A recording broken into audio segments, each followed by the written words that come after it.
once again to Let's Talk Safe Money with the team here from LSF Capital. I've got financial advisor Eric Brown and financial advisor Terek Wilson. I'm Spike Spangle. Gentlemen, how are you both doing this week? Doing great. Not complain. It's been great. All right. Busy here in the offices, even in the middle of the year. Different laws have been passed up in Washington, D.C. So I will ask you, Terek, what's on your mind this week? A lot of clients we've been meeting with lately, to be honest with you, straight up coming over what's happening with the big, beautiful bill. What's this going to do for me in the future? What do my taxes look like?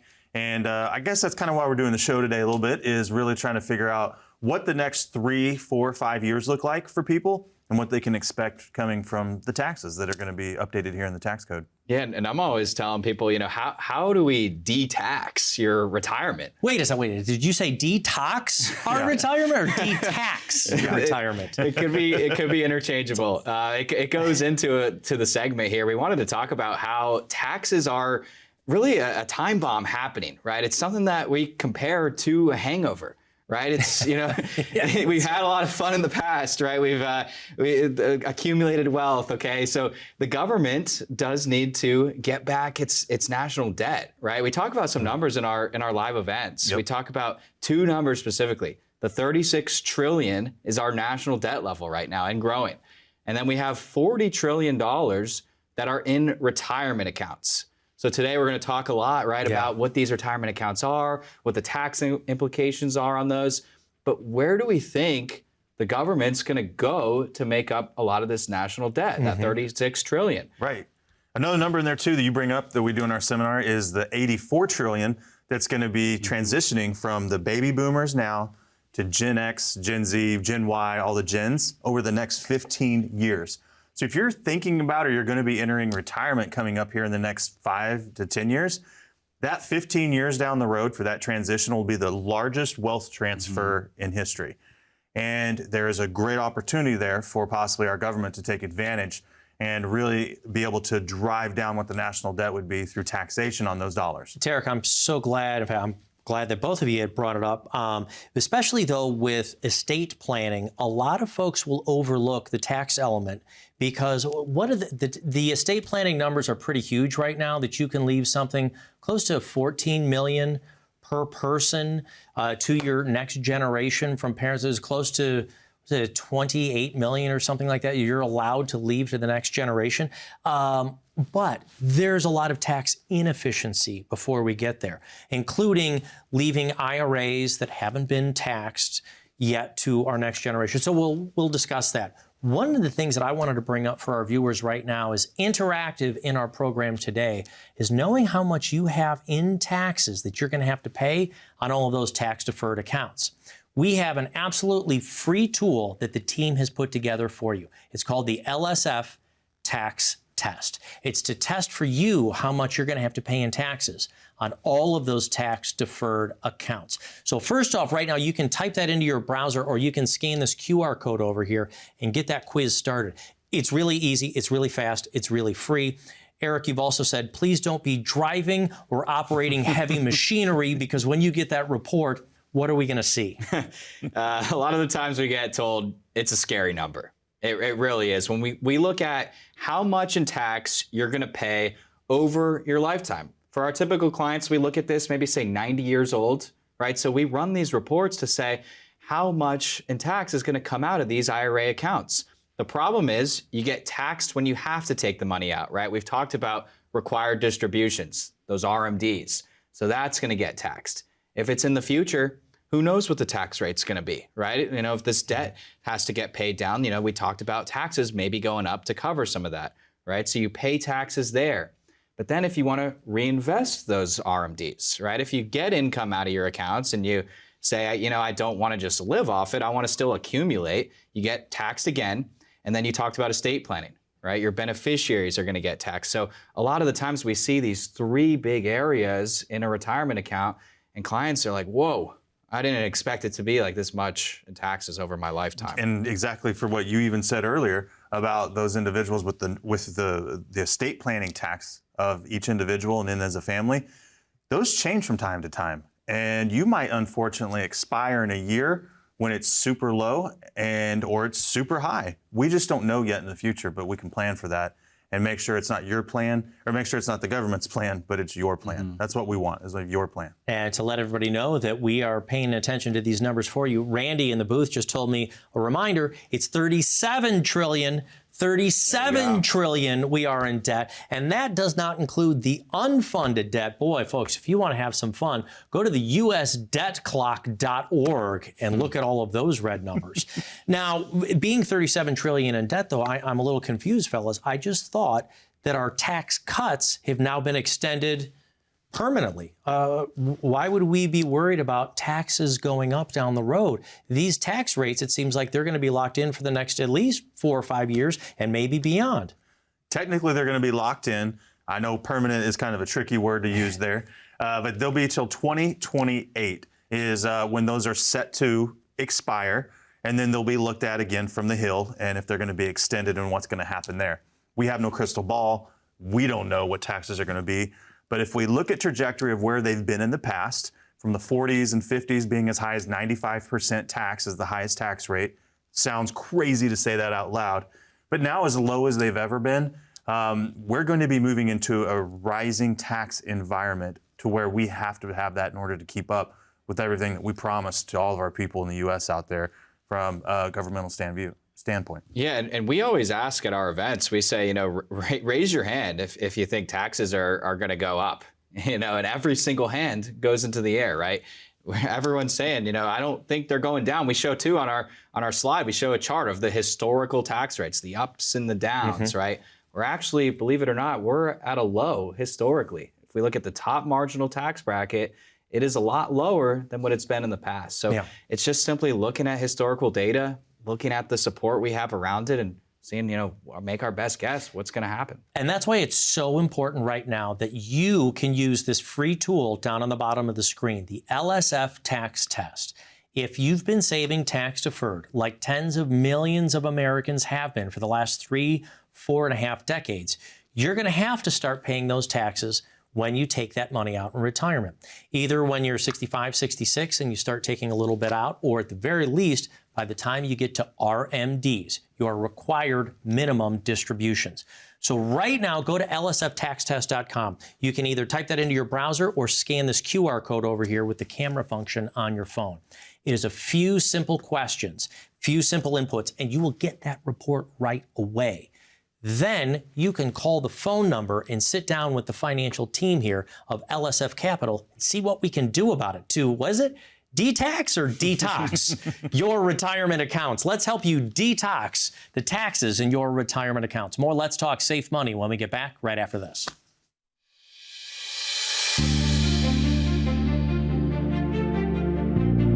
Being able to go through and reach out to the clients through workshops and educational seminars, it's kind of the backbone of what I was built on. I was in bands all the way through high school, college. I taught myself guitar, I played piano, I played trumpet, I played drums. It became such a big deal for performing for people to see the excitement that people get of like, wow, I can come here and feel different. The same thing carries over as when you go and you do a financial seminar and people come in and sit down and they're a little guarded sometimes at first because, we're talking about money. Money can be cold, but when we can come and talk about it on a real life level and tell people that it's okay, we've got you, and be able to get up and actually portray that and show that exactly how we do it, give them examples, give them strategies. We do the right thing for ourselves and work with the clients we know that we can really make an impactful difference. And that's a big deal.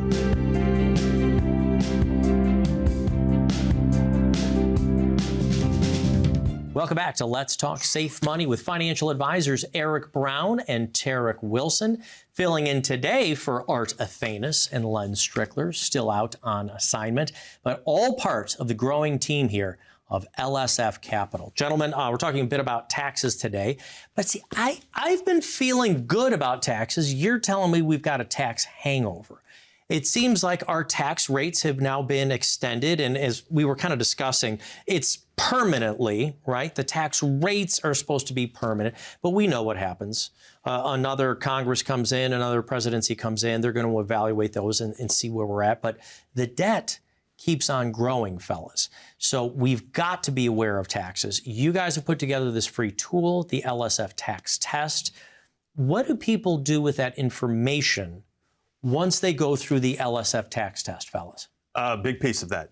They love to sit down with us and really understand in the future what their exact story is, what their exact tax burden could be or is going to be, and how we can alleviate that. There's a strategy to that. There's a timetable.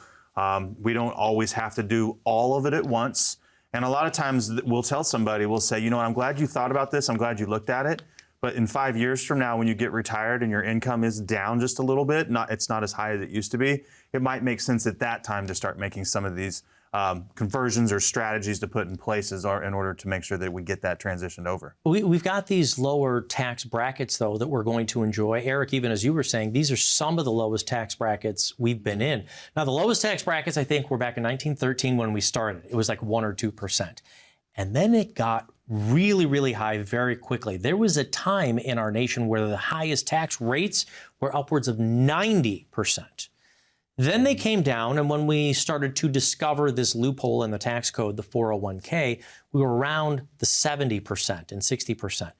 Today, we're hovering at our effective tax rate, 37, 39%, and a lot of folks lower. Would you say a lot of folks who come to your office are probably some more in the 20s? Yeah. It's typically that folks are between 15, 20, maybe 25. You know, we're talking about the highest marginal rate. But yes, even when you're at a 15% tax bracket, there's all these different areas you got to look at. You know, what's going to happen if I need more income? What if you have an event that comes up, or you have lifestyle needs? You know, I talk about clients at our event that go on cruises around the world, you know, entire year of traveling on a cruise ship. So it's like, where do we get that income from? And then, of course, when you're taking income like that, your taxes will go up. So it's really important to look at, you know, what bracket you're in now, but looking at what can happen if these brackets change, if your income needs change, if things happen in life. Retirement, no one knows for sure what's gonna happen, what it's gonna entail. I have an exact story for that. I have clients that are very, very close to me that worked their whole career, saved like they were supposed to save, did exactly what their parents who went through the Great Depression told them to do, saved every dime they had at the bank. And while they had a good run in the 80s with really high interest rates, they didn't have quite the opportunity to save as much as they wanted to. But when they retired, they ended up having 2 pensions apiece and Social Security. They went from the lowest tax bracket for over 40 years to all of a sudden the highest tax bracket in retirement.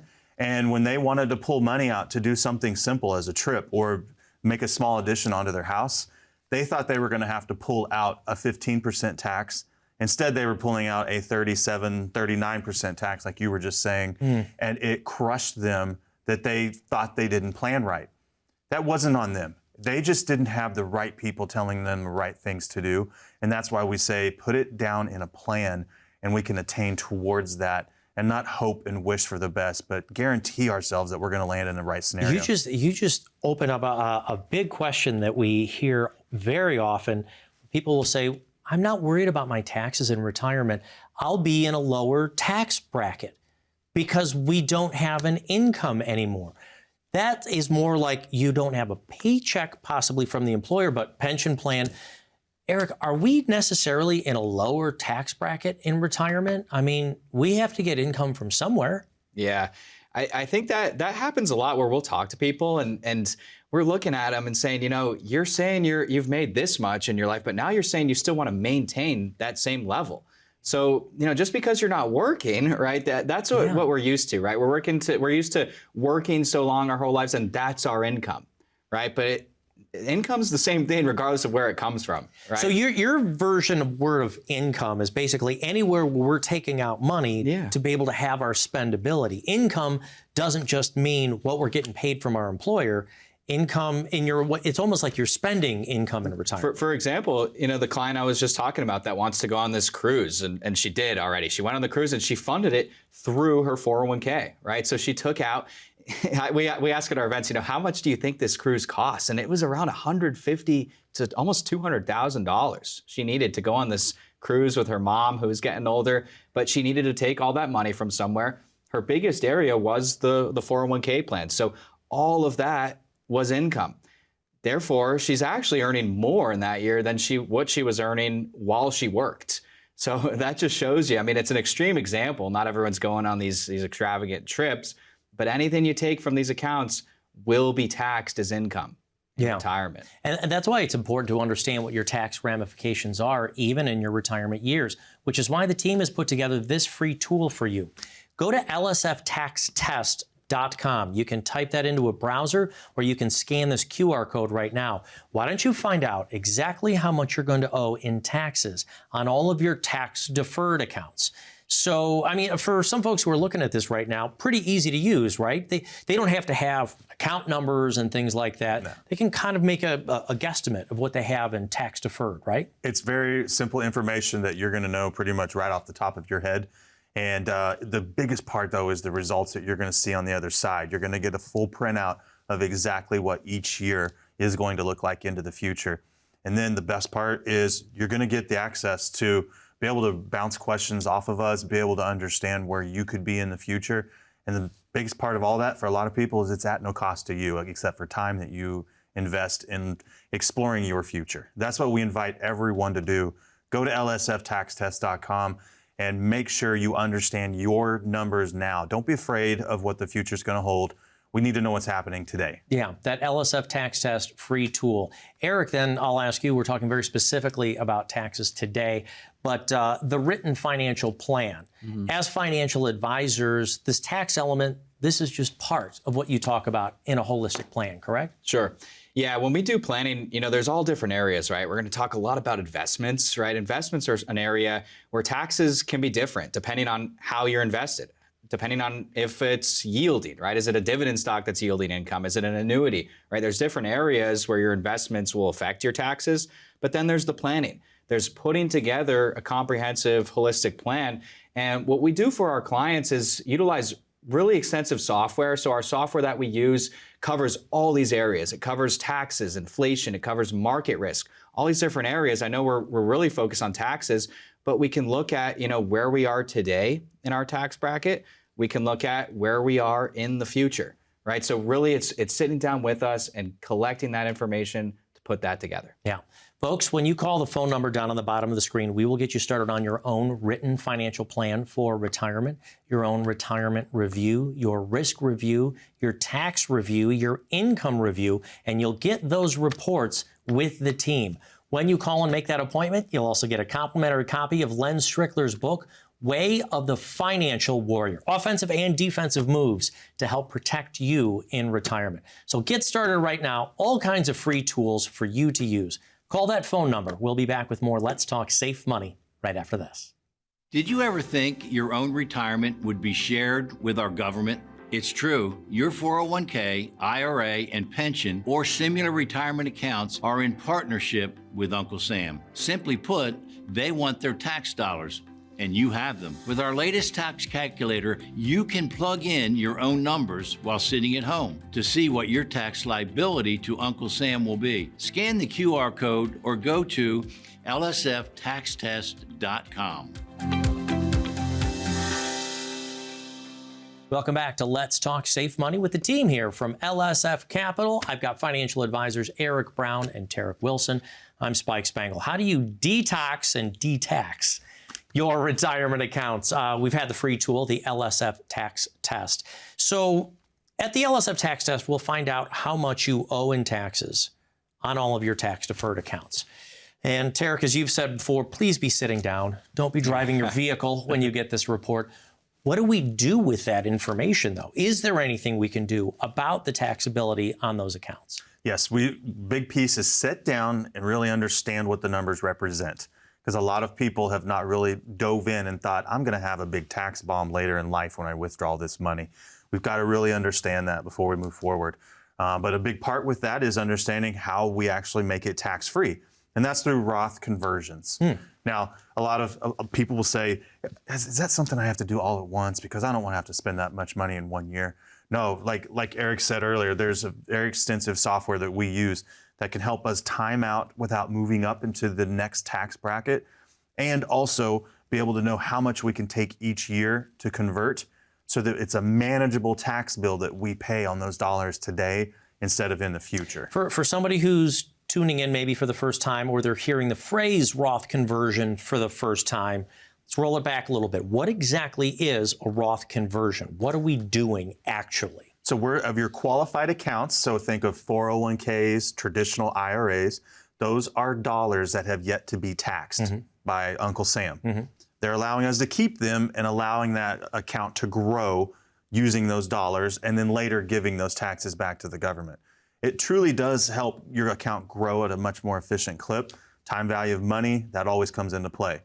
But what we're doing is looking at paying those taxes now as opposed to in the future when we pull them for income, and then be able to pay those taxes at a lower rate today than what we would be paying at a lower rate tomorrow. Okay. Eric, how easy is it to get people to pay taxes sooner than later? This has got to be a harder conversation to have. Yeah. This is funny because these reports that we're going to run, we're going to show you, two scenarios. We'll show you, look, what if I kind of ran through it earlier with you take out the distributions, right? You reinvest your beneficiaries. We'll show you the total taxes there. And then we'll show you the total if you do the conversion. Like Terek said, it's paying the taxes up front.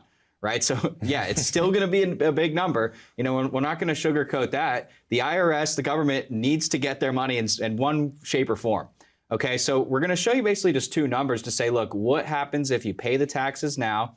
We are potentially probably at a lower rate than what we will be in the future. So we can do that now, pay today. You don't have to do it all at once. Like Terek said, a lot of our clients typically, I'd say 3, 4, 5 years. Right. So if you have $500,000 in an IRA, for example, we have a lot of folks that say every year, let's take out 100, move that over into the Roth, pay the taxes now.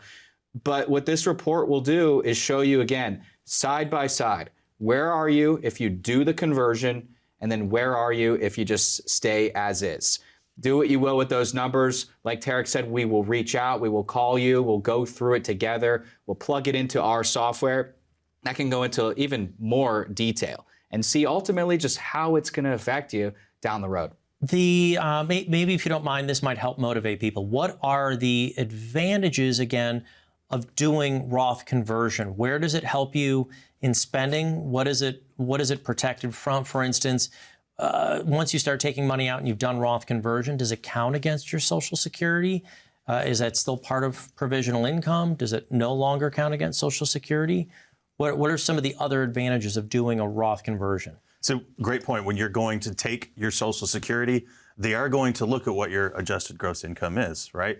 And Social Security, when you receive that as income, IRS does not look at that as income. So that your number originally you pulled out might have been $60,000, but if $20,000 of that was from your Roth IRA, they're really going to show that you pulled out $40,000. And that can become a big deal whenever you start looking at how much you're going to be taxed on Social Security. So you don't want 85% of your Social Security to be taxed at your normal tax rate. We want to avoid that at all costs. And we can do that by simply doing one simple conversion from a traditional IRA or a 401k to a Roth IRA. To going back to something you said at the opening of the program, so we now have these tax extensions, these tax cuts, extended through, well, at the very least, 2028. It's called permanent, but we're just worried about when a new administration comes in, they can change the tax laws. So this means we've got, what, 4, 5, 6, 7 or more years, possibly, of these lower tax rates? Is that why you're saying, Eric, that we don't have to do all of this Roth conversion at once? Yeah. Fortunately, we still have time. A lot of the speculation to the big, beautiful bill was that it was going to try to limit these conversions. Fortunately, it didn't. So we do have the time. We have until that threshold there, several years to do these conversions. So in that example I just said with the 500,000, you don't want to convert that all at once, because think about that. Now you're getting into the highest bracket. You're going to get hit at the highest rate possible. But what we'll do is we'll look at what tax bracket you're in. We sit down with folks and we'll analyze their income. We put it all into our software. We'll see bucket by bucket where you are. And then what we talk about is, what's the ceiling of your tax bracket, right? If we have a certain amount of ceiling to go before you get bumped up, we can look to convert. And so usually, again, that is over just a couple years. Under the age of 65, I can understand trying to do some Roth conversions because we could be in retirement for 20, 25, 30 years. Is there ever an age where you're like, it's not really worth doing Roth conversion right now? Because we'll have a lot of viewers right now who are over 65, 66. Is it worth it for them to even consider doing some Roth conversions at their age? Again, it depends, but a lot of that has to do with predictability of where we see your income being in the future. And if we do see an opportunity, like I'm just thinking of a client that we worked with again last week. This just came right across from one We of our saw a lot of seminars. people last week. We did see a lot of people, and the good problem they had was they had $0 converted over into tax-free money into a Roth. So everything they had saved in their life Everything- savings was tax-deferred accounts. It was tax deferred. And we had such a strategy that when they go to retire, they have about 7 years, and so it was around 65, 66. They have 7 years to convert and then start pulling that as Roth income, a portion of it. They're not going to get all of it converted, but that lowered about $1,200 from what they were going to be taxed from Social Security. It was a huge win for them to see that they could just be diligent and make sure they put that plan in place each year and do what we incrementally want to Ballpark, do. what were their ages? 65, 66. Okay, all right, well, so perfect. So now, along with the addition of the extra deductions that we get, that kicks in at 65. So individually, if I'm doing this math, we've got our $12,000 our $15,000 personal deduction. Personal, yep. Close to $30,000 married filing jointly. Then we've got $6,000 to $12,000 for being the age of 65. So you add that on, and then you still get the senior bonus, which is at $1,600 per person. So we're looking at a lot of deduction space that you've also got that you could play with that Roth conversion. Very true. And then there's also a tool we can use on the other side that we can actually get bonuses in that can help offset what some of those taxes might be that you would pay that first year as well. So if we wanted to get a year ahead of it and have a bonus come into the account to help offset those taxes, definitely part of the strategy. Something that we want to bring to the table is as many strategies as we can. Eric, just help me out real quick. We're closing the show out, 30 seconds. We spent a lot of time on taxes today, but part of that written financial plan is income, investments, estate planning conversation, health conversation, Social Security. Did I leave anything out? No, yeah, those are all the pillars we strive to put together. So when folks come in with us, we're going to cover all those areas. We're going to put together a plan for your investments, for your income, for your legacy, for healthcare. Terek and Eric, thank you both very much. Thank you for watching the program. Get yourself started on your own written financial plan. Call that phone number. We'll be back next week.